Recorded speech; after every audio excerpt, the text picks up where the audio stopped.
વડોદરાની સત્સંગ મંડળની સ્થાપના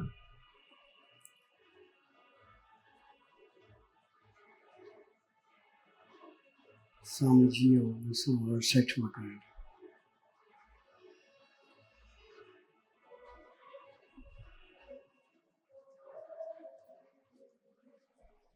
પહેલું મંડળ સ્થાપ્યું હતું સ્વામી વડોદરામાં. પહેલો સત્સંગ ની શરૂઆત સ્વામીએ કરી હોય, સત્સંગ સભાની શરૂઆત તો વડોદરાથી કરી. સ્વામીજી છોકરાથી બસમાં આવતા. શેમાં આવતા? બસમાં.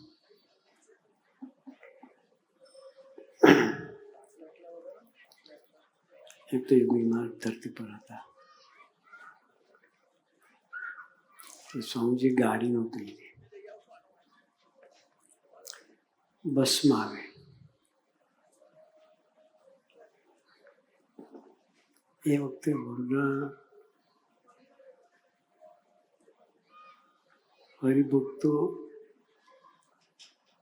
સાયકલ સંપ્રદાય હતો. સ્વામીજી કહેતા આ મારો સાયકલ સંપ્રદાય છે. કોઈને ઘેર 4-wheel ગાડી નહોતી, ઘણા કે તો સાયકલ પણ નહોતી. વડોદરાના સ્તંભ સમાન ભગતજી અને સતુભાઈ વડોદરાના સત્સંગ મંડળના સ્તંભ કહેવાય, પાયાની ઈંટ કહેવાય. એવા ભગતજી એટલે કે રમણ ભગત અને સતુ પપ્પા, દક્ષાવાળા પપ્પાજી, એ બંનેને ઘેર પણ ગાડીઓ નહોતી. બીજા કોને ઘેર હોય? વડોદરાના શેઠ તરીકે ઓળખાતા લાલાભાઈ શેઠ દયાળભાવના ખાચામાં સ્વામીજીએ સત્સંગની પહેલી કોઠી નાખી. શું કહેવાય? મંડળ સ્થાપ્યું. લાલાભાઈના ઘેરથી સભાની શરૂઆત કરી. એ લાલાભાઈને ઘેર પણ ગાડી નહોતી.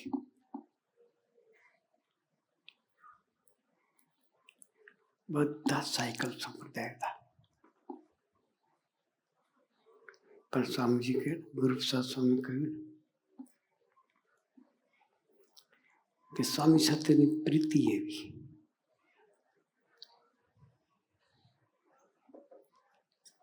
કે 10 કોળિયામાંથી 7 કોળિયા, 3 કોળિયા ખાઈને 7 કોળિયા સંતો ભક્તોની સેવાઓ માટે વાપર્યા છે. અઘરી વસ્તુઓ જે સમર્પણ ભાવ છે. ભક્તિ હોય તો સમર્પણ ભાવ પ્રગટે.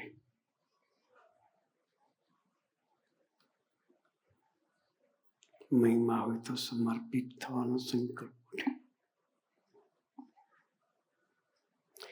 પોતાના દીકરાઓને ન ખવડાવીને પણ ભગતજી, રણછોડજી બધા ભક્તોએ સંતો ભક્તોની સેવા કરી છે.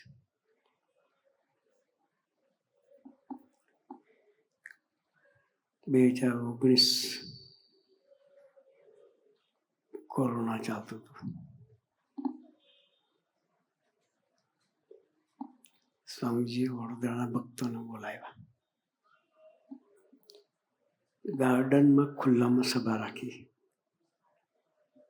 અનિર્દેશના ઉપરલા ગાર્ડન. સ્વામીજી શું વાત કરીએ છે? સ્વામી ભક્તોના ગુણોનો સિવાય કોઈ બીજી વાત નહીં કરી. પ્રવચન સાંભળજો. વડોદરાના ભક્તોના ગુણોનું દર્શન કરાવવા સિવાય કોઈ વાત નહીં.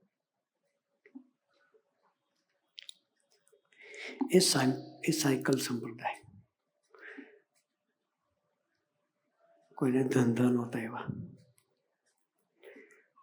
મજૂરી કરીને પોતાનું ગુજરાન ચલાવતા હતા. ધંધામાં ભગતજીને શાકભાજીનો ધંધો હતો, લાલાભાઈ શેઠને કેળાનો ધંધો,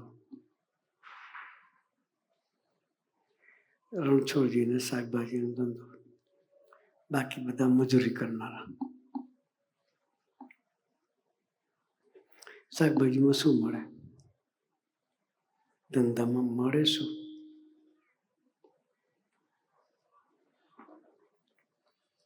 પણ એ વ્યક્તિઓએ પોતે પોતાનું કોઈ ચીજ વાલી રાખ્યા વગર, સ્વામીજી કે ભગતજી પોતે માર્કેટમાંથી શાક ઉઘરાવી ભેગું કરી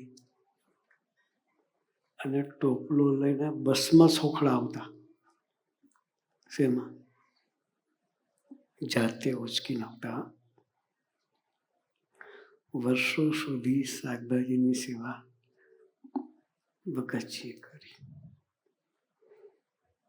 અત્યારે બધા એમના દીકરાઓ ગાડી ફેરવે છે. એના દીકરાઓ અત્યારે વડોદરામાં મોસ્ટલી દરેકની ઘેર ગાડીઓ થઈ ગઈ છે. 2 વ્હીલર બી નહોતા, સાયકલ બી કોકને ઘેર હોય ને કોકને ઘેર ન હોય એવી પરિસ્થિતિ હતી. તો બધાને સ્વામીએ સુખ્યા કરી દીધા. કારણ શું? આ સંવાદ આપણે નિહાળ્યો ને, 10મો 20મો ભાગ કાઢવાની જે વાત કરી એ વડોદરાના ભક્તોએ સારધાર નભાવી છે.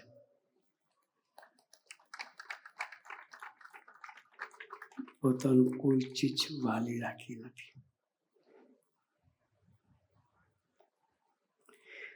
ભગવાન એનું દેવું માથે ના રાખે. ભગવાન એનું દેવું માથે ના રાખે. વ્યાજ સહિત ચૂકવે. કેટલી ચૂકવે? વ્યાજ સહિત ચૂકવે.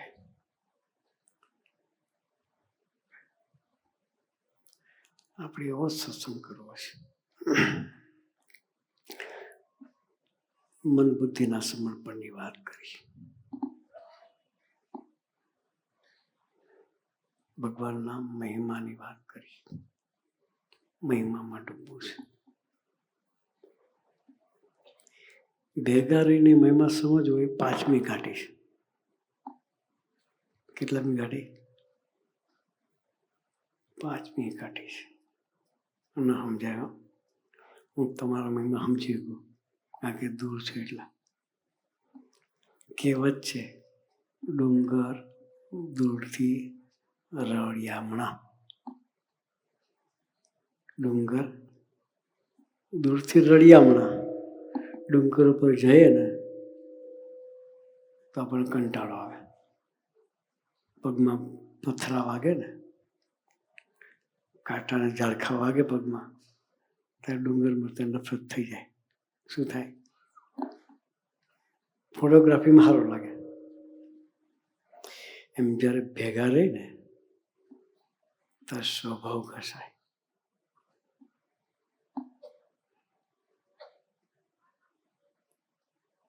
મહિમા ન સમજાય.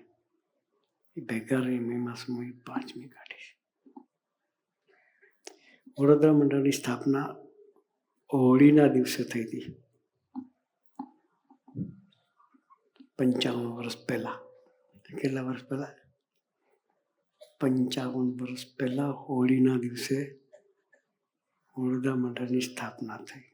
એટલે હોળી નજીક આવે છે. 10-15 દિવસ પછી હોળી આવશે કદાચ. કાલે શિવરાત્રી, કાલે એકાદશી નહીં, શિવરાત્રી સિવાય પછી 15 દિવસે હોળી. ભેગા રહીને મહિમા સમજે 5મી ઘાટી, એ વાત ઉપર આપણે વાત ચાલે છે. આપણે ઘાટીને ઓળંગવી છે. પ્રહલાદજી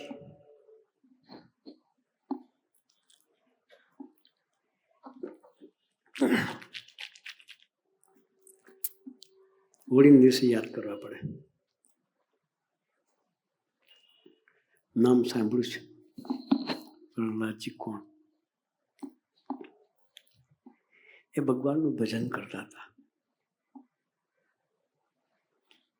બાળ ઉંમરથી ત્યારથી એના પિતા શ્રી હિરણ્યકશ્યપ એને ગમતું નહોતું. ભગત સંસારમાં રીત જ છે અને સ્વયં વાતમાં લખ્યું છે. ભગવાન ભજે એક ઘરવાળાને ન ગમે, સગા સંબંધીને ન ગમે, નાતીલાને ન ગમે. તમને મૂવી જોવા જવાનો વાંધો નહીં, પૈસા આપશે, સત્સંગ માટે જો તો બસ ભાડું નહીં આપે. જીવના સ્વભાવ છે. એટલે ગુણાતાન સ્વામી લખ્યું છે કે સત્સંગ કોઈને ગમતો નથી, એક જીવને ગમે છે. કોને ગમે? જીવને એકલાને સત્સંગ ગમે. એટલે પ્રહલાદજી ભગવાન બસતા હતા, કોઈને ગમતું નહોતું. પેલો વિરોધ ઘરવાળે કરે. કોણ કરે? ઘરના મેમ્બરો જ વિરોધ કરે.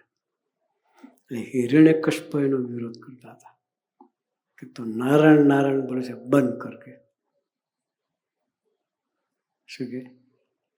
નારાયણ નારાયણ બોલે છે, બંધ કર કે. પ્રહલાદને ઘેલું લાગ્યું હતું, ભગવાન વગર રહી શકતા નહોતા, એટલે નારાયણ નારાયણ કરે. એને બંધ કરવા માટે, એને મારી નાખવા માટેના પ્રયત્ન કર્યા. આપણને ખબર છે. પર્વત ઉપરથી ફેંક્યા. ક્યાંથી? ઘરના એક માળ પરથી પડીને તો આપણે હાડકા ભાંગી જાય. 10 ફૂટ ઉપરથી પડ્યું તો હાડકા ભાંગી જાય. પર્વત ઉપરથી ફેંક્યા. જેના રક્ષક ભગવાન હોય તેને કંઈ ના થાય. નદીમાં ફેંકી દીધા.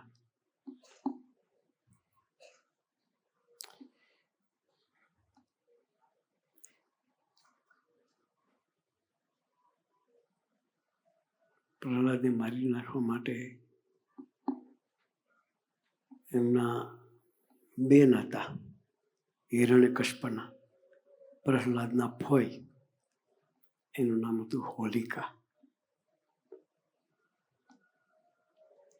પતિ હતી. એને પ્રભુએ વરદાન આપેલા કે તને અગ્નિ સ્પર્શ નહીં કરી શકે. ભગવાનના વરદાન હતા. કોના હતા?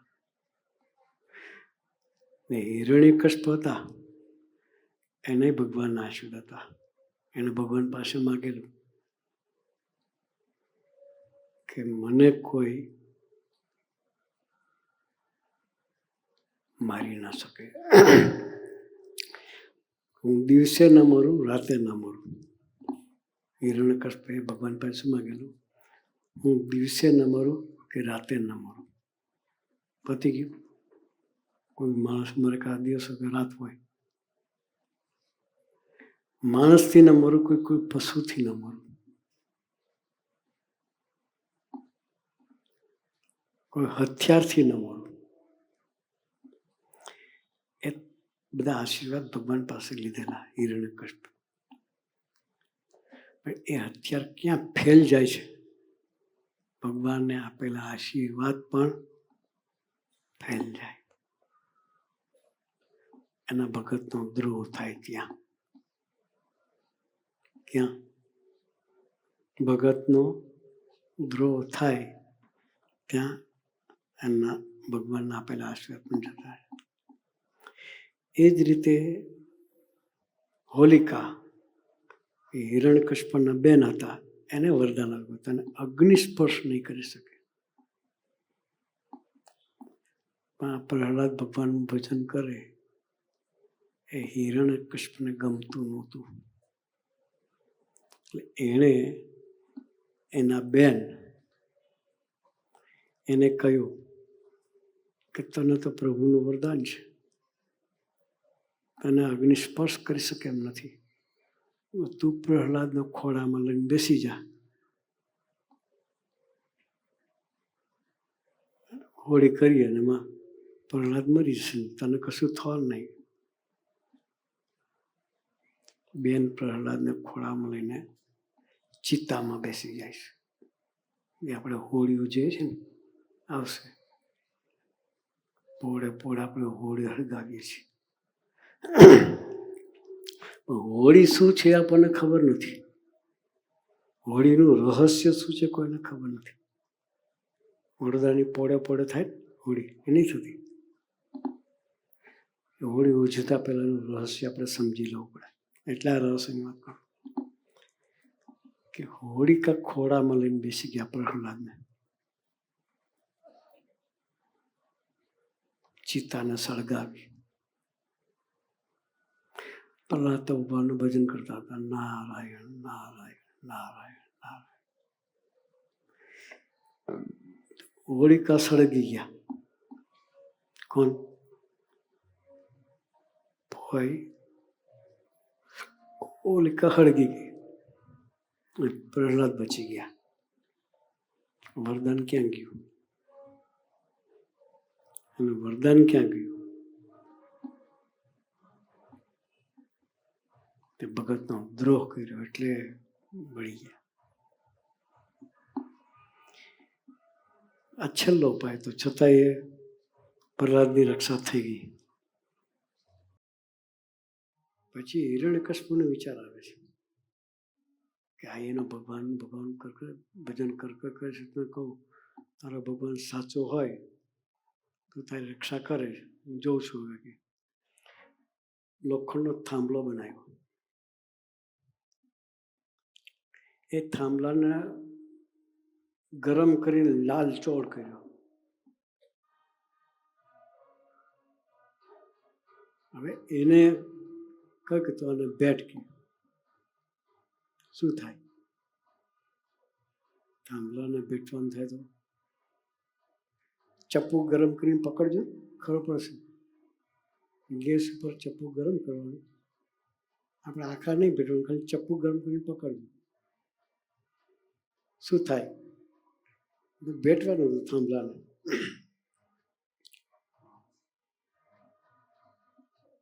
બેટવા માટે મોકલે છે. તે પ્રભુ પણ કેવા, એ થાંભલા પર કીડીના દર્શન કરાવ્યા. કીડીને જતી દેખાડી. કીડી ક્યારે આવે? ઉગડી જાય કીડી તો. પ્રહલાદજીએ થાંભલાને બાદ કર્યું. એમાંથી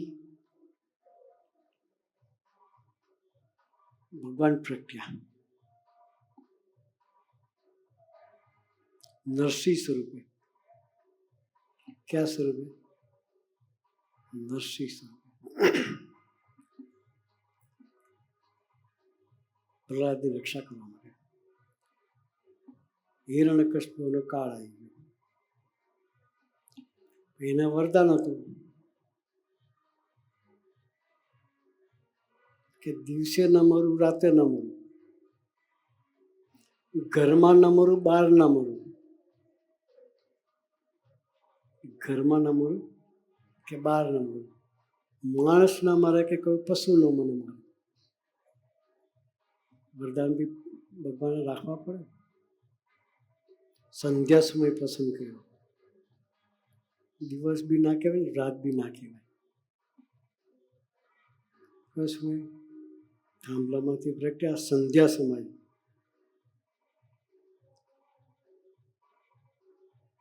સિંહનું સ્વરૂપ, માણસને ને સિંહને બી ભેગું. અને માણસ બી ના કહેવાય કે પશુ બી ના કહેવાય. નરસિંહ, નર અને સિંહ, નરસિંહ રૂપ ધારણ કર્યું. અને ઘરના ઉંબરા વચ્ચે માર્યા. ઘરના બારે ઉંબરા વચ્ચે છાતી ફાડી માર્યા. હથિયારનો ઉપયોગ નહીં કર્યો, પોતાના નખથી માર્યા. એના પણ વરદાન, એની રક્ષા નથી કરી શક્યા.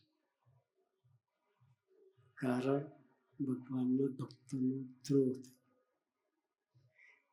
ઘરમાં જ રહેતા હતા. ભગત ઘરમાં હોય તો ઓળખાય નહીં. હો, ભગત ઘરમાં હોય પણ ઓળખાય નહીં.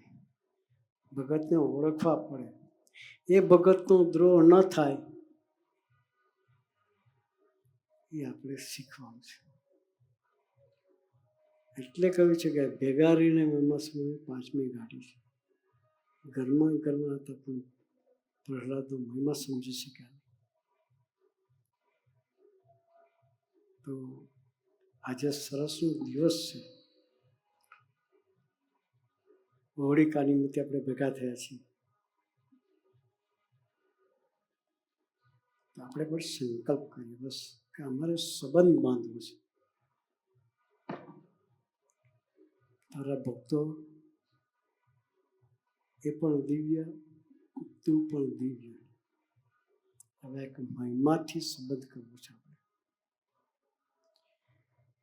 ખરેખર દિલથી ભગવાનના ભક્તોનો મહિમા સમજીને એની સેવા કરવી છે. તો આવો સરસનો અવસર છે. ભગતજી પ્રદેશ નામ કેટલું સરસ સ્વામીજી આપ્યું છે. ભગતજી એવો મહિમા સમજીને જીવતા હતા. ભગવાનના ભક્તોનો એવો મહિમા સમજીને જીવતા હતા. સતુભાઈ આને યાદ કરવા પડે. એવા ભગવતો રણછોડજી યાદ કરવા પડે. નાથા બાપા યાદ કરવા પડે. લાલાભાઈ શેઠ એ બધા ભક્તોને યાદ કરવા પડે. આવા બધા ભક્તોનું ખાણ સ્વામીજી આપણને આપી છે. વડોદરાની ધરતી એટલે ભક્તોની ખાણ કહેવાય.